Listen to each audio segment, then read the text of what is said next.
welcome to The Slab. I'm Angie. I'm Nathan.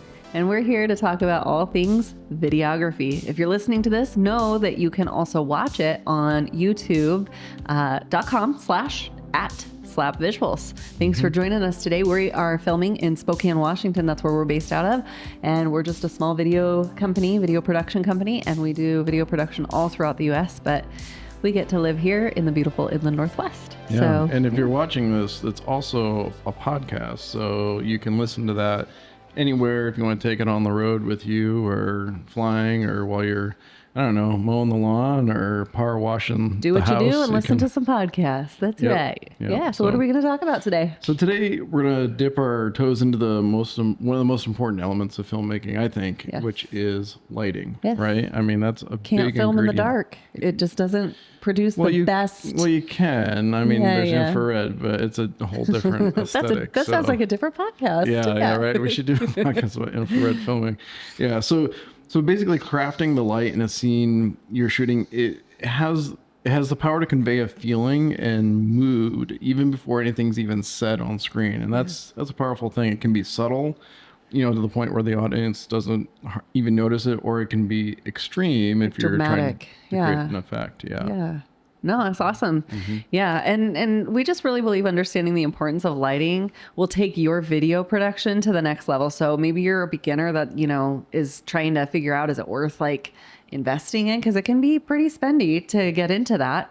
Mm-hmm. But, maybe you're just looking to do your own thing and want a few tips. That's what we're here for. So we're going to go over a few of the different lighting types before we get into stuff that you might end up buying. Yeah. Yeah, so the first lighting type is the kind that we're most familiar with, that we've known since we were born and came out of our mother's womb. It's the sun. Well, I'm taking it back to the beginning. You really took us back to the beginning there. It's some the womb sun. action. Yeah. So it's the sun. And it's like the part I put in my notes, the biggest, most powerful light of all time, at least to us. No drama there. Yeah. Right. And it's the one we know best. It feels the most natural. It's the most evocative, right, for a scene. Yeah. And you can, the sun, I mean, oftentimes you're filming in the sun, it can blow out the thing, but there's different ways to control that light, that powerful light source. And I always say there's like 3 ways you can, do it. You can reflect it, diffuse it, or stand in the shade of it. So diffusion is just when you put something between you and the sun, but still lights a little bit through. It lets some of the light through. That's diffusion. Sure. So those are the things that you can do with the sun. And actually, there is to the point where there's even been feature films, like full length 2-hour movies by famous directors that have used solely the sun and ambient light, natural and ambient light. So one of those is Last of the Mohicans, Wild, the one about hiking, and Barry Lyndon, which is I think Kubrick film. Could be. You'd know better than me. Last of the Mohicans is a great one. It is a great one. Yeah, and the Chris McCandless story, Wild, super sad story, but is that it? No, it's the hiking one on the PCT trail. Oh, I haven't seen it, but definitely need to now. With Reese Witherspoon. Oh, yeah, I read that book. That was all with the sun? Very cool. That's what they said. Sun and natural light, natural and ambient, which we're going to talk about the difference here in a minute. Ambient, yeah. That's a good segue to it there. So if natural light is the sun, right, then ambient light is everything else. It could be candles. It could be street lights, room lights, whatever is already available to you that's producing some kind of light that isn't the sun and isn't your actual lighting setup, artificial light that you brought in. Yeah. Yep, exactly. So we have the sun as the first one. The second one is natural and ambient. And then the third is artificial lights. And so artificial lights are exactly what it sounds like. It's our light sources that employ that light the space, for your shoot. So if you want, the person, and basically one of the ways that I use that, when we're doing interviews and stuff, is to make the person look as flattering as possible, Yes, we want to look good. Yeah, exactly. You want to, and also, and part of that is reducing shadows and enhancing skin tone. Yeah. It also means, part of artificial lighting too could be making the background look interesting, which is part of that of lighting of the scene. But Yeah. And then you can manipulate artificial light in a lot of different ways as well. Yeah. Yeah, absolutely. It's like whether you're a professional videographer or you're doing some really, you just want to level up that quality that you're doing on TikTok or social media platforms or anything like that. Like, bringing along your own light source, that artificial light really allows you to not be at the mercy of the elements of what, because you have no control over if the clouds are going to drift in front of the sun. You have no control over, the temperature of the lights that are in the room. But if you have your own light source, well, that can be a worthwhile investment, right? And when it comes to bringing along, your own artificial lighting, there's some options at your fingertips that don't require the big bucks right away. A lot of times we can't just pour a whole lot of money into that right away. And so you've had some experience doing that. Yeah. I mean, yeah, when you're doing the broke filmmaker experience, there's a lot of ways to get creative with light sources that don't break the bank. One of those is just going down to like a local home store. Home store like a Lowe's or Home Depot. And you can buy work lights that are really bright. And you can buy a work light, like a frosted vinyl shower curtain. And, boom, there you go. You have a diffused light source that is a really nice soft light on a thing. But yeah, but you have to be careful. There's a couple things you have to be wary of when you do the cheap. Yeah, definitely. Well, let's also consider that could be a really great option if you're doing something at home for yourself. But you may not want to show up to a professional gig with a frosted shower curtain or something like that, right? And they're only going to work for a little while. You're going to want to move along in your journey. You're going to want to level up your tools basically and broaden your toolkit, right? Yeah, I mean, when you move along, you're going to start wanting more accuracy and control as you go into different situations. And something to think about with those Home Depot work lights is that they're designed to do one thing, which is be bright, and they're not designed to worry about the exact frequency that those lights are on, or if they interfere with microphones, like wireless mics or anything like that. So, that's one thing to keep in mind is like, if you look at a histogram of like a professional light versus like a work light off the shelf from like a Home Depot, the histograms are very different because, like I said, those lights are designed to just be bright. They don't give you an exact color. So what I mean by that is like, if you look at a professional light, they will have a full spec sheet on what the CRI is, which stands for like, I had to look up, I heard CRI, but I had to look up what the acronym actually means. It means color rendering index. So it's like when you have something that's, 5,600 Kelvin, 5,600 K, how true is that to a real life color, because it makes a difference in the camera. There can be different tints and hues that you get from a quote work light versus a professional a filming light. And another thing too is the flicker. So if you've ever filmed somewhere and you use the ambient light and there's flicker in the final result, it's because of usually the frequency. Well, it's partly your shutter and your shutter speed or shutter angle and your frame rate versus whatever the native frequency for the power is in your room. And some light bulbs, specifically some LEDs, are notorious for having that flickering effect and can be really distracting when you're trying to use that in a project. And there are some ways to fix that in post, but really, you don't want to rely on post. You want to shoot it right the first time. So if you're just kind of learning about lighting right now, like just from what Nathan you've just shared, like there is a lot to it, and it can be really daunting to even start on that journey. And it's like, where do I begin to learn about lighting in a way that's actually applicable to me? Like maybe I'm not ready to like learn the whole histogram and Kelvin and all this stuff, but like where's a good place for me to take in a little bit of info? So, if you are interested in learning a little bit more about where to get started with lighting, we have a few tips for you. Yeah, I mean, I would say, getting started, I know it sounds obvious, but, take that first step. Like, don't be afraid. Play around with cheap light sources. It can be the lamp in your living room or bedroom, and just play around with angles and bouncing that light off a wall to see, and you can you have a friend sit in front of the camera, be your subject, or I've even seen mannequin heads, work for a great stand-in.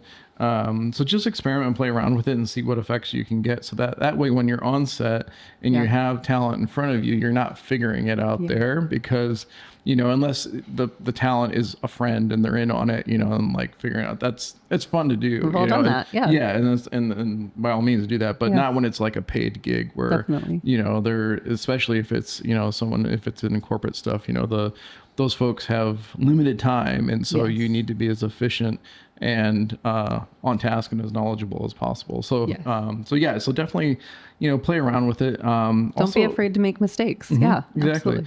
And then, find out what lighting styles you're attracted to. So if you watch an interview or a feature film, or any other video, like take a cell phone shot or a screenshot of that frame and try to figure out, like, deconstruct the lighting and then figure out how they lit that. You can learn so much from watching someone else's lighting technique. You'll start to learn that different DPs or directors have preferences in how scenes and talent is lit. So that's one way. And another way, and there's lots of tutorials on that as well. Another way is take a lighting course or a tutorial, watch tutorials on YouTube. I mean, when I started, there wasn't as much info out there. You'd have to talk to an actual person, or there was a handful of, paid tutorials. But nowadays, I mean, with the proliferation of YouTube and, things like TikTok and stuff, there's people on there who do it for a living and are very good at what they do and share their information freely. And there's so much that you can learn on lighting breakdowns or just how they do what they do. Yeah. So if you're getting started out, don't be afraid to get started, right? Take some time to educate yourself and play around with it. Find out what looks good to you and develop out your style, and then take a course. Do the deep dive on, tutorials online and stuff like that, because that is a great way to get a sense of your lighting. But next, you really want to be realistic about what your needs are and, of course, your budget. And you got to consider, I think, your long game. Once you do that research, you might have an idea of what you want that setup to be. And as with most things, like, there might be multiple components of lighting that you're going to want, and you might not be able to get all of that at once. So you might want to start with something that is central and key to that, and then move forward with purchasing until you're outfitted with the best lighting setup that you want for your needs again. So, yeah. I mean, really, in the not so distant past, lights were, always like expensive, heavy, fairly large. They would use filament bulbs. Hot. So they're very hot. So you'd have to wait for them to cool down before you can move them, or you destroy the bulb, which in some cases can get very expensive if they're higher end lights. But nowadays, with LEDs, I mean, it's just changed the game, and they've really dialed in that technology to the point where, you can have every shape and size and brightness and color, that you want, and they can be run on batteries. They can be remote controlled even, which is just, it's a game changer, for lighting. So it's like the best time ever to be alive for, your options for lighting a scene, if we could put it that way. But again, going back to the budget element, make sure that you are buying something that you actually need. I mean, you could go out and, buy the most powerful, baddest light on the market, but do you need that? I mean, is that going to tank your budget for, lenses or renting gear or buying gear or software or, plugins? I mean, so many other things in your video production that maybe need more attention to, rather than like the biggest, coolest, baddest light. So it's just, you may not need that aperture, 600D when you can get, something smaller. Yeah. And you mentioning the aperture, we're going to get into gear a little bit here, but like, I think making sure that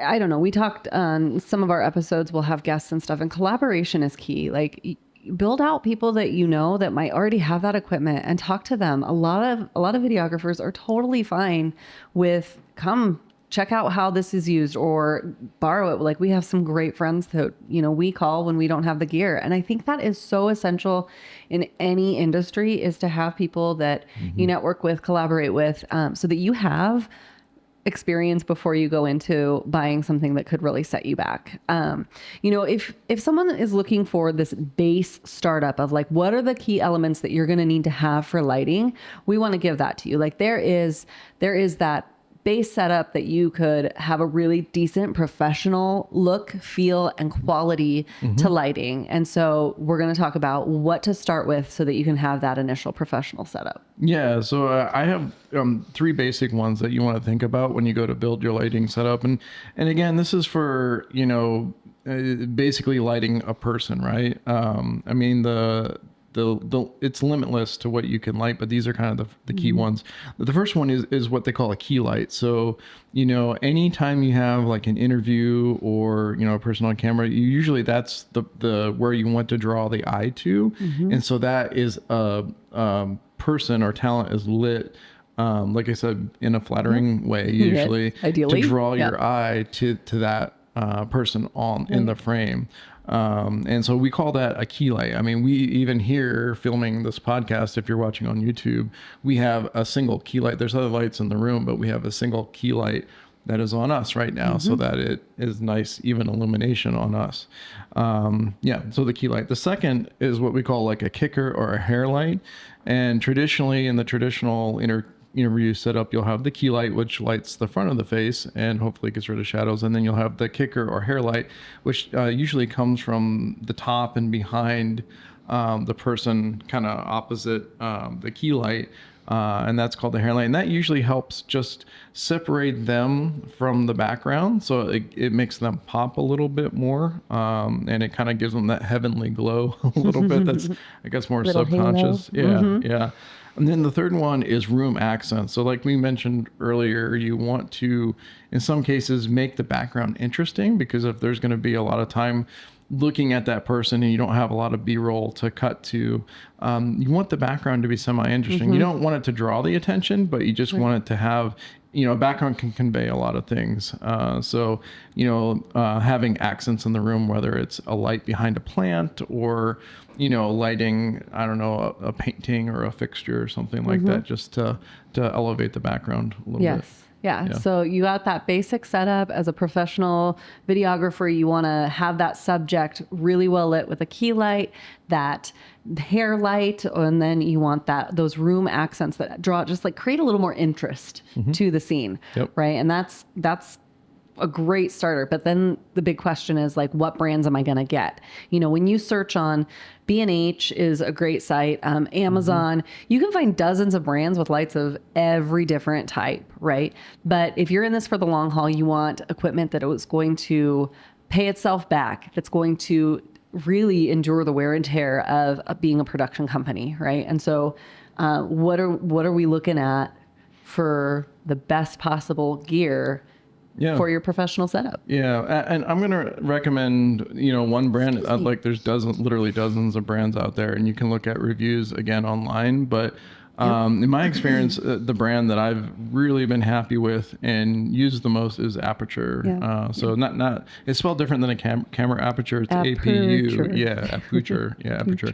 And they were really a disruptor here, I don't know, about 8-10 years ago. I forget when they came on the scene, but in a landscape of like, ARRI lights and, like I was saying, the bulb. ARRI lights? Is that what you said? ARRI or ARRI? ARRI, I always ARRI, forget. I think it's ARRI. ARRI? It's ARRI. I think it's ARRI. Yeah, Okay. I always mispronounce that name. That's all right. Anyways, yeah. So the ARRI lights with the filament bulbs. They came out and people were doing LEDs, but they did it on a budget and to a build, quality that was really affordable for, filmmakers. And over the years, they've innovated and made more powerful lights. I mean, the light that we're using here today is a Aperture 300D.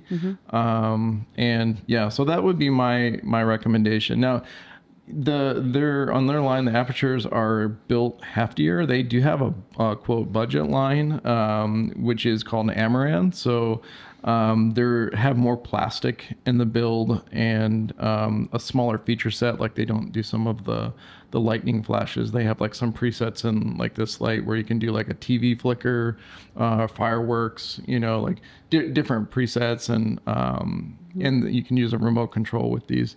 The Amarans don't have as many of those features, and they're built more plasticky. So they get the job done, you know, and they still have a really good CRI rating and everything. And they're not going to be as heavy. That's kind of nice. Yeah, they're not going to be as heavy. So if you're looking, then so they're a little more budget friendly. So that would be the next one. There are other options too, like Airy and you know, KinoFlow have been the standard for years. And if you're looking for something higher end, that would be kind of, if you're looking for like a goal of where to end up, you can do that. But like I said, there's dozens and dozens of light brands out there, and it's really kind of figuring out like how often you're going to use something and the reliability of it, because that's what it comes down to. Is like usually the higher the cost on a light, you know, a lighting fixture, light source, whatever, it's you're paying for the quality and the build quality that'll handle the day in and day out, on and off, going, you know, being banged around in luggage and in and out of gear trucks and all kinds of stuff like that. So we're not rough with our stuff at all. Super ginger. No dents in any of our equipment, right? That's all. That'd be some good content right there. Just pictures of all the dents and scratches on all our dents of stuff. shame. The dents of shame. Yeah. So we start that. Oh dear. Yeah. So here's the thing. Like, really good lighting is going to give you the most to work with when you're editing, right? You can do a lot more when you've really lit well. And the big question is, what if I didn't have great lighting? What am I able to do editing wise after the fact, in post? You know, can I rescue this? Can I, you know, make this look a little bit more professional or better? So like, here's some recommendations for you to level up in post if you want to give it a little bit better lighting look and you just didn't have optimal lighting at the time. Yeah. And let me preface this by always saying, try to get it in camera, get it correct in camera. Like don't rely on post, because whether it's you editing or someone else down the line, they're going to be so frustrated, and they won't want to be your friend, and they won't want to go for coffee with you, and they won't answer your texts anymore. I think you might be projecting, Nathan. Maybe. Yeah. Don't give him anything that hasn't been well lit, apparently.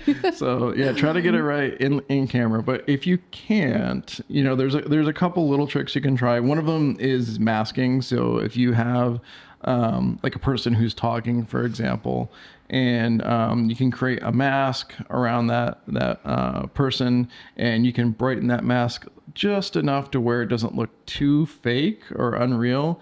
And sometimes that's just the last little 10% you need to make that person pop if they're a little bit underlit, especially if the camera has, especially if the camera has the dynamic range. That way you can bring that brightness up without it being blown out is one way. Yeah. And then another way is, and this is specifically for DaVinci Resolve, is using a feature called relighting, which is, I believe it's only in their studio version that they have the relighting. But it's kind of like an advanced form of masking that has a little bit, I think, of algorithmic stuff thrown in there to kind of make it more natural in the context of the image that the software detects. And I've seen some really good, if you look, just Google DaVinci Resolve relighting, and you'll see some really good examples of, I've seen where people like, you know, brought up lamps and, you know, where people are a light sources on somebody. So that's a DaVinci Resolve specific, and I think DaVinci Resolve Studio specific example. So just get it right in the camera, and then there's less you have to worry. And that's the whole thing. Like, hopefully you learned a few things from this. Like, it is a learning curve. You really got to get in there and start to play with it. You know, there's just no end to the learning. So we'll actually post some recommended sites and resources to get you started on that. You know, we would really love to hear about where you're at in your lighting journey. Like, what has worked well. I would love to hear the hacks. Honestly, like, everybody has been there where something has malfunctioned or didn't turn out right. What did you have to do? What was the craziest lighting thing that you had to do to make it work? Right. Cell phone light. Yeah. Right. That's happened. Believe me, that's happened. Yeah. You know, people get so creative and intentionally, you know, there's some really incredible stuff out there that, you know, I'm sure people have, you know, the fireworks and all the stuff, the options. Yeah. So we'd just love to hear your story. All you have to do is email us at podcast@slabvisuals.com. Or if you're watching this on YouTube, just comment below. We'll respond. We'd love to hear from you. we're just excited that you joined us, and hope that you learned a few things and we could provide you a little bit of value. Yeah, go out and create something. See you.